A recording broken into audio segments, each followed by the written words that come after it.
Graça e paz, meus irmãos, aqui é o pastor Tiago Pereira, hoje dia 19 de março de 2022.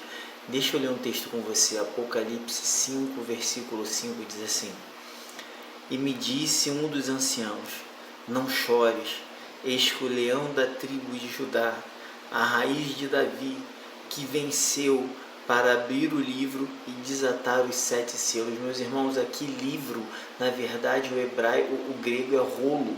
Existiam vários tipos de rolo naqueles tempos.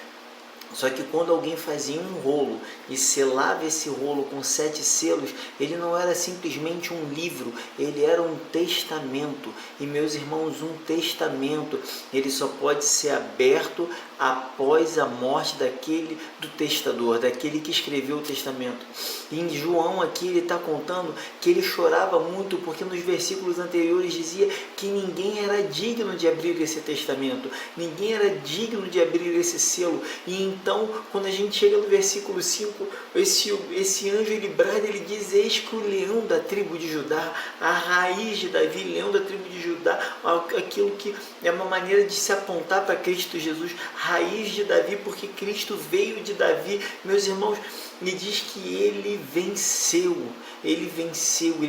a morte, e ele, por vencer a morte, só ele era digno de abrir esse rolo selado com os 7 selos. O que estava ali, o que é esse rolo, meus irmãos? Meus irmãos, é a vida eterna. Meus irmãos, o Senhor, somente Cristo Jesus, foi capaz de abrir as portas da vida eterna para mim e para você.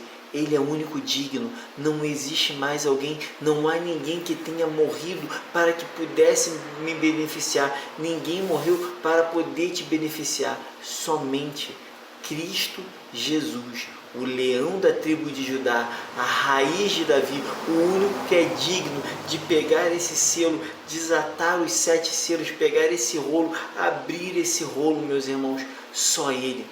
Por isso que João chorou, porque João, assim como eu e você, é tão incapaz, é tão pequeno, é tão mínimo diante da grandeza do amor de Jesus Cristo, o Filho de Deus.